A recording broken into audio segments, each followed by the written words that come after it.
Hi అండి. అందరికీ నమస్కారం. Welcome to my channel. ఈ వీడియోలో ప్రభుత్వాలు మారినా ఉద్యోగి జీతం మారదా అంటూ వైరల్ అవుతున్న విశ్లేషణ ఈ వీడియోలో తెలుసుకుందాము. వీడియో ఎక్కడే గాని స్కిప్ చేయకుండా ఎండ్ వరకు చూసేయండి. అప్పుడే ఇన్ఫర్మేషన్ పూర్తిగా అర్థమవుతుంది.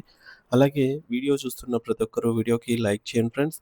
ఈ వీడియోని తోటి మిత్రులతో అయితే షేర్ చేయండి. కొత్తగా మన ఛానల్ చూస్తున్న వారు ఇంకా ఎవరైనా సబ్స్క్రైబ్ చేసుకోకపోతే వెంటనే మన ఛానల్‌ని సబ్స్క్రైబ్ చేసుకోండి. సబ్స్క్రైబ్ చేసుకోవటం వల్ల నేను చేసే ప్రతి ఒక్క వీడియో మీ వరకు రీచ్ అవుతుంది. సో, ఇక ఆలస్యం చేయకుండా వివరాల్లోకైతే వెళ్ళిపోదాము. ఫ్రెండ్స్ ఇక విషయానికి వచ్చినట్లయితే మన దేశంలో రాజకీయాలు మారుతూ ఉన్నాయి. ప్రభుత్వాలు మారుతున్నాయి. అధికార పీఠంపై కూర్చున్న పార్టీలు మారుతున్నాయి. కానీ ఒక సామాన్య ప్రభుత్వ ఉద్యోగి ఆర్థిక పరిస్థితి మరియు అతని జీతం మాత్రం ఏళ్ల తరబడి అక్కడే స్తంభించిపోయింది.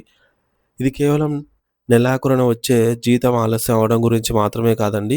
ఇది రాష్ట్ర వ్యాప్తంగా ఉన్నటువంటి లక్షలాది కుటుంబాల మనుగడపై మరియు వారి యొక్క ఆత్మగౌరవంపై జరుగుతున్నటువంటి ఒక నిశ్శబ్ద దాడి అనే చెప్పొచ్చు. ఆర్థిక విశ్లేషణలు మరియు గణాంకాలు చూస్తుంటే పరిస్థితి ఎంత దారుణంగా ఉందో అర్థమవుతుంది. ఐఆర్ ప్రకటించకపోవడం వల్ల ఒక ఉద్యోగి నేరుగా ఎంత నష్టపోతున్నాడో ఒక చిన్న ఉదాహరణతో చూద్దాము.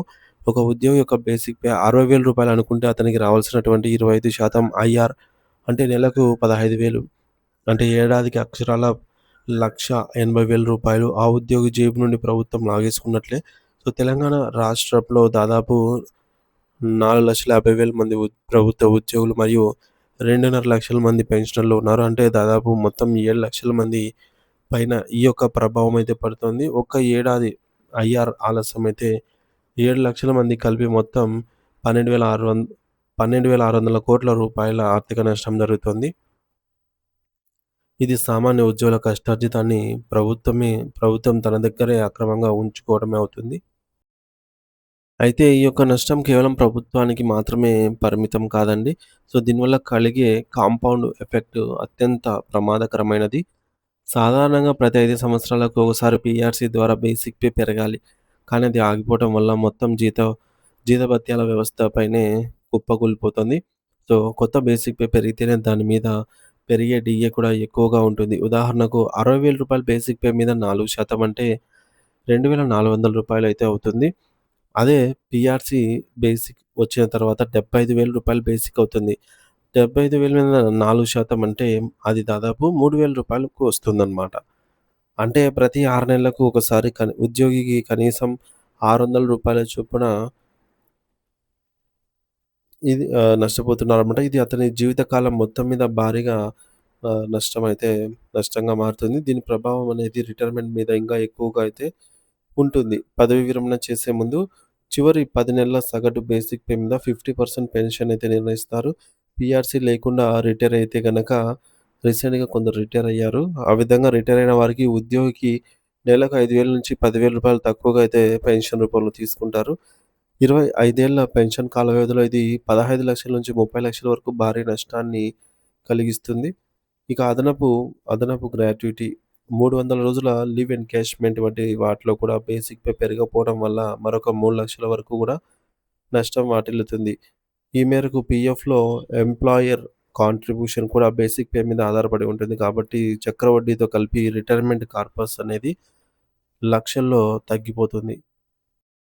అలాగే మరోవైపు ఆకాశాన్ని తాకుతున్న ద్రవ్యోల్బణం ఉద్యోగి వెన్నెముక విరుస్తోంది. 2018 పీఆర్సీ తర్వాత గడిచినటువంటి ఈ 7 ఏళ్లలో నిత్యావసర వస్తువుల ధరలు విపరీతంగా అయితే పెరిగిపోయాయి.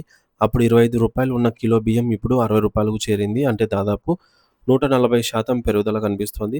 గ్యాస్ సిలిండర్ ధర 400 నుంచి 900కు పెరిగిందంటే 125% భారాన్ని అయితే పెంచింది మళ్ళీ. ఇక స్కూల్ ఫీజులు, అలాగే మెట్రో నగరాల్లో ఇంటి అద్దెలు 50% నుండి 80% వరకు పెరిగాయి. సో, వస్తువుల ధరలు పెరుగుతూ ఉన్నా, జీతం మాత్రం అక్కడే ఉండటం వల్ల ఉద్యోగి యొక్క రియల్ ఇన్‌కమ్ కొనుగోలు శక్తి 40%కి పడిపోయింది. దీన్ని ఆర్థిక భాషలో సైలెంట్ పే కట్ అనైతే పిలుస్తారు. దీనివల్ల ఉద్యోగులు అప్పుల ఊబిలో కూరుకుపోతూ ఉన్నారు. సో, ఇంటి ఈఎంఐలు, పర్సనల్ లోన్‌లు, గోల్డ్ లోన్‌ల కోసం 15% నుండి 24% అధిక వడ్డీకి ప్రైవేట్ వ్యక్తుల వద్ద అప్పులు చేయాల్సి వస్తుంది. ఒకవేళ ప్రభుత్వం ఐఆర్ ఇచ్చి ఉంటే ఆ డబ్బు లోన్ ఆ డబ్బుతో లోన్ ఈఎంఐ కట్టి వడ్డీ భారం తగ్గించుకునే అవకాశం ఉండేది. కానీ ఇప్పుడు అప్పు మీద అప్పు చేస్తూ ఆర్థిక బానిసత్వానికైతే మగ్గిపోతూ ఉన్నారు. ఈ ఆర్థిక ఇబ్బందులు సామాజికంగా కూడా కుటుంబ వ్యవస్థలను చిన్నాభిన్నం చేస్తూ ఉన్నాయి. ఒకప్పుడు ప్రభుత్వ ఉద్యోగి తన జీతంలో కనీసం 20% పొదుపు చేసేవాడు. కానీ ఇప్పుడు పొదుపు శూన్యం కావటమే కాకుండా అప్పులు పెరిగిపోతున్నాయి. దీనివల్ల పిల్లల పెళ్ళిళ్ళు, సొంత ఇంటి నిర్మాణం ఇటువంటి కలలు కేవలం కలలుగానే మిగిలిపోతున్నాయి. ఈ విచిత్రమైన పరిస్థితి ఏమిటంటే ప్రభుత్వ పాఠశాలల్లో పనిచేసే టీచర్స్ తన బిడ్డను ప్రైవేట్ స్కూల్‌లో చదివించలేని పరిస్థితి. ప్రభుత్వ డాక్టర్ అత్యవసర సమయంలో కార్పొరేట్ హాస్పిటల్‌కి వెళ్ళలేని ఆర్థిక పరిస్థితిలో ఉన్నారు.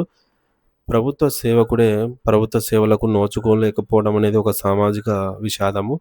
పట్టణాల్లో నివసించే టీచర్లు అద్దెలు మరియు ప్రయాణ ఖర్చులకి రూ. 20,000 వెచ్చించాల్సి వస్తుంది. ఇక చేతికి మిగిలేది కొద్దిపాటి జీతంతో కుటుంబం గడవడం కష్టసాధ్యంగా అయితే మారింది. పైన పేర్కొన్న ఇబ్బందులకు తోడు టీచర్లను బోధనకు కాకుండా సర్వేలు, ఎన్నికల డ్యూటీలు, డేటా ఎంట్రీ పనులకే పరిమితం చేయటం వల్ల వారి వృత్తి గౌరవం కూడా తగ్గిపోతోంది. ఆకలితో ఉన్న సైనికుడు సరిహద్దుల్లో యుద్ధం చేయలేనట్లు అప్పుల్లో మునిగిపోయినటువంటి మానసిక ఒత్తిడితో ఎదుర్కొంటున్న ఉద్యోగి ప్రజలకు 100% నాణ్యమైన సేవలను ఎలా అందించగలడు? సో, రెవెన్యూ ఆఫీసులు, మీ సేవా కేంద్రాలు, ఆసుపత్రులు మరియు స్కూళ్ళల్లో ఉద్యోగి ఎదుర్కొనే ఈ యొక్క ఆర్థిక ఆవేదన పరోక్షంగా ప్రజలపైనే ప్రభావం చూపుతుంది. ఇది కేవలం ఒక వ్యక్తి సమస్య కాదు. మొత్తం సమాజానికి జరుగుతున్న నష్టము.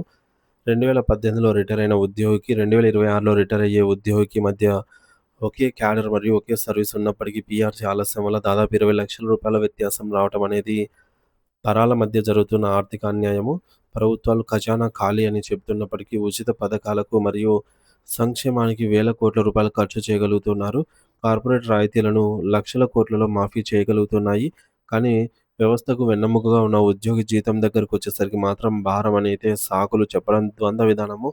ప్రభుత్వం తక్షణమే స్పందించి పీఆర్సీ నివేదికతో సంబంధం లేకుండా కనీసం 25% నుండి 27% వరకు ఐఆర్ ప్రకటించాలి. మరియు పెండింగ్‌లో ఉన్న డీఏలు, మెడికల్ బిల్ బకాయిలను విడతల వారీగా చెల్లించాలి. ఉద్యోగి సంతోషంగా ఉంటేనే రాష్ట్రం బలంగా ఉంటుంది. జీతాల సవరణ అనేది ప్రభుత్వం వేసే భిక్ష కాదు. అది ఉద్యోగి యొక్క రాజ్యాంగబద్ధమైన హక్కు అనైతే మనకు గత